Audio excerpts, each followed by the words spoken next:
Hi, and welcome back to my channel. My wife truly embodies the essence of an extraordinary woman. She has a remarkable talent for turning even the simplest ingredients into something spectacular.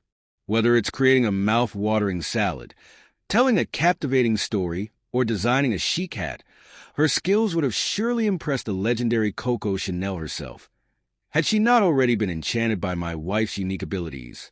With a perfect blend of intelligence and beauty, my wife shines in any social setting. Men are naturally drawn to her charisma, whether they are friends, colleagues, or partners of those she knows. In any social gathering, she gracefully balances flirtation with a playful openness. Her sharp mind and elegance enable her to use her talents effectively, consistently achieving her goals. While some might feel envious in my shoes, I take immense pride in having such an exceptional woman by my side. Her name, as unique as her qualities, symbolizes authenticity and brilliance. When we first crossed paths, she was a specialist at an insurance firm. Over the 6 years that followed, she demonstrated an outstanding work ethic and played a key role in the growth of the company's internal network. Recognizing her exceptional abilities, she was promoted to the position of head of the regional sales department.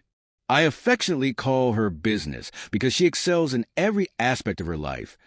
Our home is always organized, our relationship is harmonious, and her professional endeavors thrive. So, when the company organized a quarterly reporting meeting with a corporate party, Adelina couldn't decline, even though she'd rather have spent the time at home. She understood her responsibilities as the head of the sales network. She was assigned a prominent role in the official program and given various tasks that could be discussed more informally. The meeting was designed to include everyone in the company hierarchy, from the owner to the CEO to the staff agents.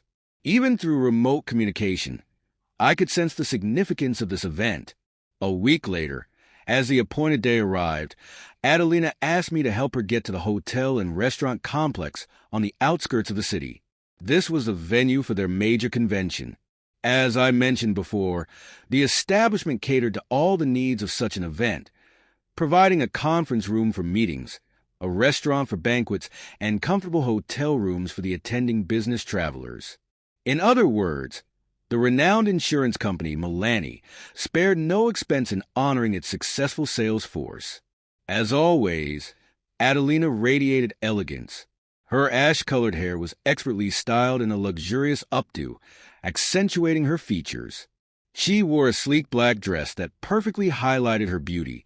Her curves exuded a captivating blend of strictness and sensuality. Her ensemble was complemented by delicate stockings with a wide lace trim, fashionable stiletto shoes, subtle makeup, and a hint of her favorite fragrance, completing her enchanting presence.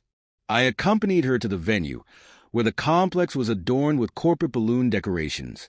As we entered, advertising brochures showered upon us from banners inside the courtyard. Soft background music filled the air, and attentive waiters discreetly offered appetizers. Adelina gave me her usual peck on the nose, reassuring me that I should head home since the event would end by midnight. She assured me she would arrange her own transportation. However, midnight came and went, and my Cinderella was nowhere to be found. As the hours passed, notifications on her phone suggested the festivities were still in full swing, while my mind was filled with a cacophony of fireworks and unanswered questions. I concluded there was no reason for me to stay up for my alluring partner tonight.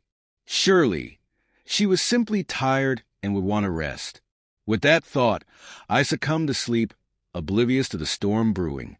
By the third night, I woke to the clock displaying a few minutes before 4 a.m. The gray hues of a summer dawn filled the room. My drowsy wife tugged at the sheets, unknowingly disturbing my slumber.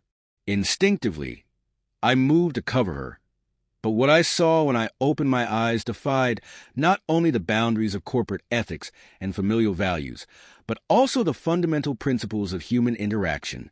There she lay beside me, her purse, cell phone, and stiletto shoes scattered on the floor beside the bed. One stocking had slipped down to her knee, while the other was clutched tightly in her hand. Her disheveled hair hinted at the chaos that had unfolded, But the most perplexing part was the absence of any undergarments beneath her dress, which now revealed an indecent angle. While I understand that the visual presence of a lacy thong can be discreet, the complete disappearance of any undergarments in this situation was beyond comprehension.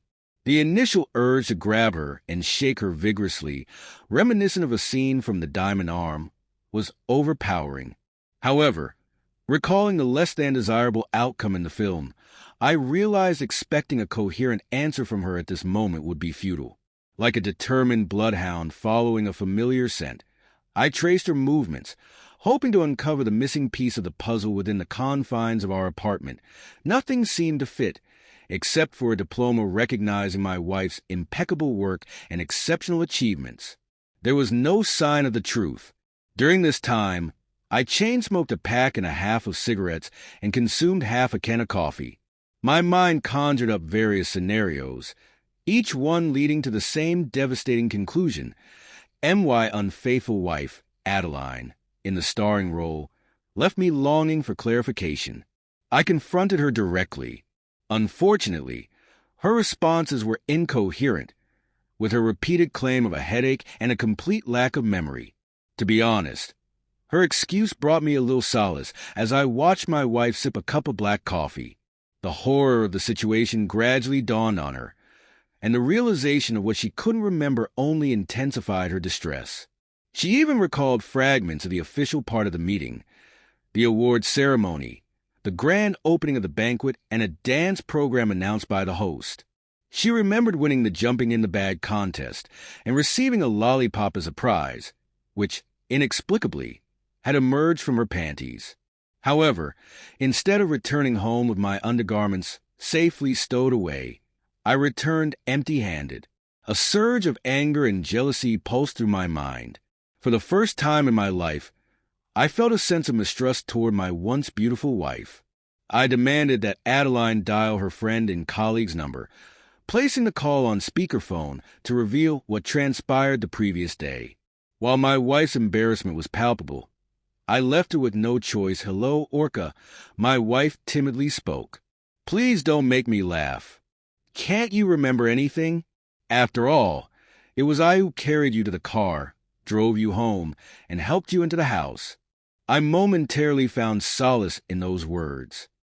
According to Orca, Adeline had been on edge throughout the first half of the evening, consumed with worry over her subordinates' presentations. She was deeply moved when she received an award herself. In general, she barely ate anything, only sipped on champagne. However, as the official part of the event transitioned into the unofficial part, Adeline underwent a transformation.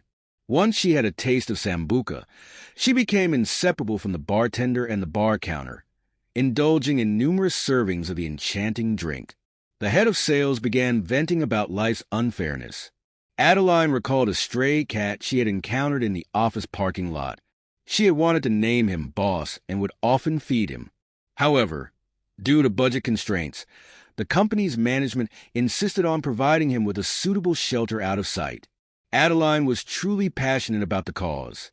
As the contest and dance programs concluded, the crowd's appetite for entertainment remained insatiable, leading to the invention of impromptu spectacles. Adeline took the initiative, proposing an auction where a portion of her personal wardrobe would be sold, with the proceeds going toward the installation of a shelter for her loyal furry friend. To the tune of an enticing dance, she removed her scarf accessory and tossed it into the crowd. The atmosphere erupted with shouts, bids, and commotion. Adeline and her friend helped retrieve the item and transport it to their home.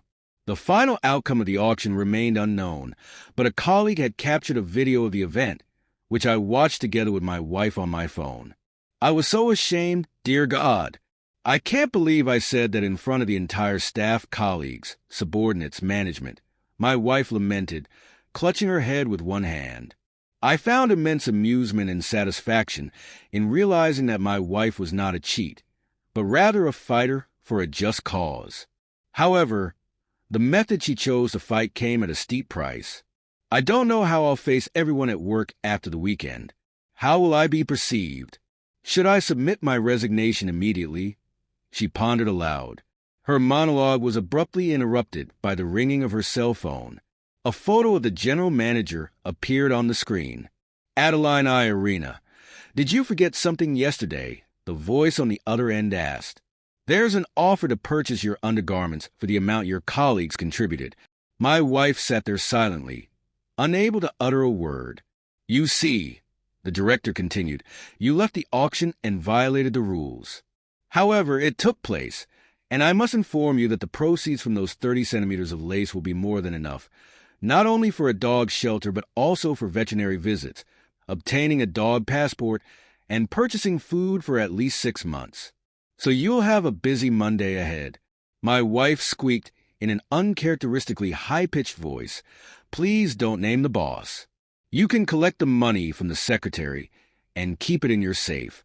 The response from the other end was clear. Understood? We both fell into silence. Well, I finally broke the silence. The goal has been achieved once again. And in a fight, any means are justified, my embarrassed wife concluded,